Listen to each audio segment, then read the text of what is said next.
Cari tahu peretas YouTube DPR Menkominfo, agak canggih juga.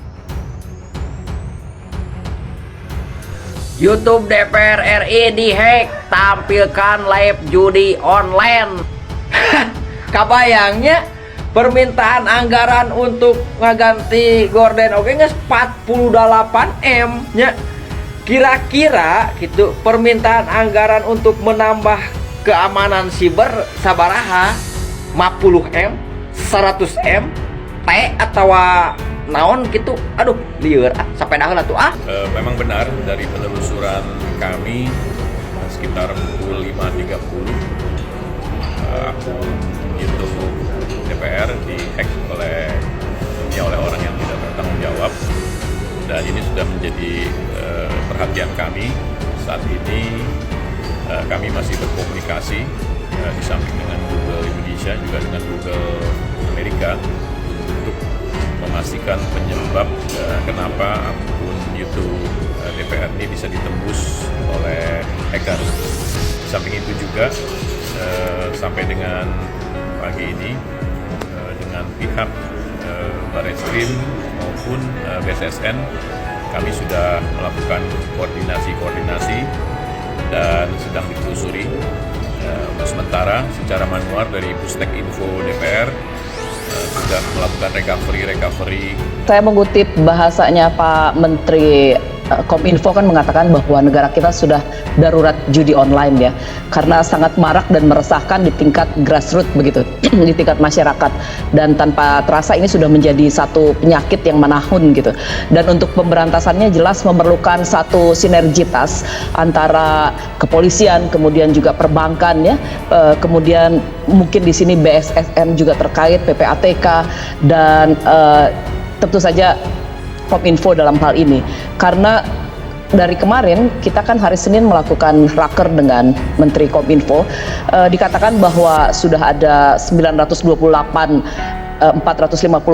konten judi yang ditutup gitu ya, dan kemudian aduan masyarakat juga cukup besar, yaitu ada 2.491, dan patroli cyber Kominfo juga menemukan ada 187 rekening yang sudah diajukan untuk diblokir kepada perbankan yang terkait dengan judi online. Kalian udah nonton live YouTube-nya DPR RI pagi tadi? Bingung mau sedih atau senang? Kok bisa ya? Akun salah satu lembaga tertinggi di negeri ini diretas dan nampilin video Candy Crush. Gak bahaya tak? Gimana pendapat netizen semua? Mau ngedukung yang retas atau dukung DPR-nya? Kita kawal haternya ya. Semoga baik-baik saja. Soalnya, menurutku ini bagian dari kritik kejut bagi institusi tersebut. Untuk apa? Untuk sentiasa mawas diri agar tidak melakukan aktivitas kontraproduktif yang sama sekali tidak mewakili kepentingan rakyat. Polri langsung gerak cepat nih dengan menerjunkan tim CSRIT untuk menyelidiki kejadian ini. BTW, kasus ibu anggota Dewan dan Candy Crush-nya gimana kelanjutannya? Ada yang tahu? Ada juga loh, public figure yang kena skandal dugaan kasus promosi Jetline justru direncanakan dijadiin duta oleh Kominfo. Beda nasib sama warga biasa di Ngawi dan Pandeglang. Kena kasus serupa, tapi kena imbalan ancaman 6 tahun penjara. Di mana ini semua terjadi sebut saja di Konoha. Palu blokir itu nggak cukup untuk mengatasi judi online ini. Jadi perlu ada koordinasi antar lembaga, jadi kepolisian, BSSN, PPATK, OJK. Nah itu perlu melakukan hal yang bersama untuk memberantas hal ini. Jadi nggak mungkin kalau Kominfo sendiri nggak mungkin bisa jalan. Hari ini kelihatan terbukti bahwa DPR yang merupakan lembaga tinggi negara, akunnya bisa diambil alih dan malah dia unjuk gigi. Nih, gue bisa begini, lu mau apa gitu loh.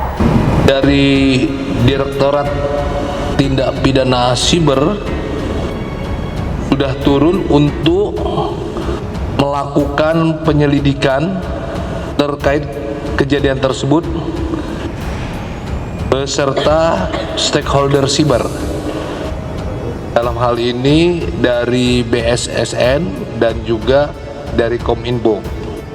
Sementara akun yang diretas sudah berhasil di take down dan saat ini sedang ada timnya khusus Mas, ini yang adminnya adalah di kesekjenan ya, jadi bukan kami begitu, jadi kesekjenan, dan saya kira mereka bekerja dengan profesional, dan tadi Pak Sekjennya sendiri Pak Indra kan sudah mengatakan bahwa sedang diidentifikasi dan meminta bantuan juga dari Google Amerika untuk mengidentifikasi dari mana sih ini sebetulnya. Dan saya kira juga dari pihak cyber BSSN ataupun dari BIN juga mungkin bisa diminta bantuannya untuk melihat sebetulnya ini hackernya tuh datangnya dari mana dan siapa begitu. Karena ya ini pas banget kemarin kita baru naker, kemudian ramai di media, dan sekarang hari ini kita dikejutkan dengan websitenya DPR dihack gitu ya, dengan judi online tersebut tampilannya. Cukup memprihatinkan. Kenapa? Karena ini akun terverifikasi. Jadi akun DPR RI, lembaga tinggi negara, dan wakil dari rakyat, wakil dari kita gitu loh. Jadi harusnya memang ini dijaga dengan baik. Kemungkinan ini tidak dilakukan proteksi yang baik, di mana untuk akun media sosial harusnya standar minimal adalah two-factor authentication, harus diaktifkan OTP-nya. Kalau diaktifkan, walaupun username dan password dicuri, nggak akan bisa login, karena butuh OTP. Tetapi mungkin secara teknis, untuk tim yang mengelola konten ini bukan satu orang. Jadi misalnya timnya ada beberapa orang, sehingga kalau diaktifkan OTP, mereka nggak akan bisa beberapa orang yang login gitu loh. Sehingga OTP tidak diaktifkan, lalu beberapa orang menggunakan username dan password. Kalau tertebak, diambil alih. Itu kemungkinan pertama. Kemungkinan kedua adalah akun untuk mengaktifasi akun YouTube DPR ini, biasanya akun email, itu berhasil dibajak. Kalau itu lebih celaka lagi. Nah, harusnya akun email ini, Gmail atau apa, itu diproteksi dengan two-factor authentication. Itu kalau diproteksi nggak mungkin diambil alih. Menteri Komunikasi dan Informatika Budi Aris Setiadi mengungkapkan pihaknya tengah mencari tahu siapa yang meretas akun YouTube DPR dan menayangkan siaran judi slot di sana. Budi menyebut peretas akun YouTube DPR bisa berasal dari negara mana saja, dan ia menyebut peretas itu agak canggih. Kita kan sudah borderless, sudah lintas batas negara, bisa dari mana aja kan pelakunya.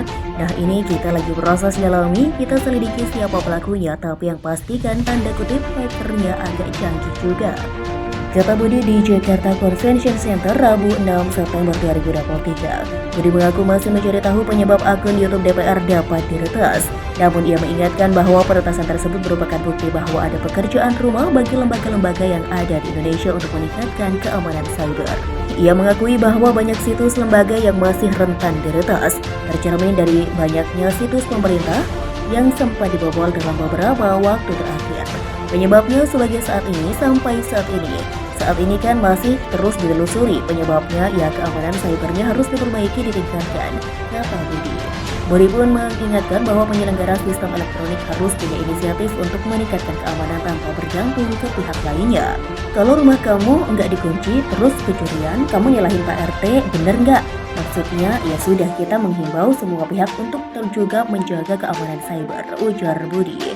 Diberitakan sebelumnya akun YouTube DPR RI diretas sehingga mengiklankan judi online. Untuk sementara terindikasi akun medsos YouTube DPR terkena hack, bahwa ada pihak lain yang masuk ke akun YouTube DPR dan memposting video judi online, kata Sekretaris Jenderal DPR Indra Iskandar Rabu.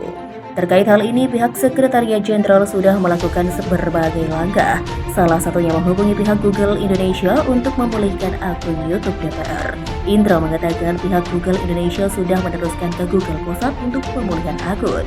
Ini dilakukan agar login akun tersebut dapat digunakan lagi oleh DPR, ungkap dia.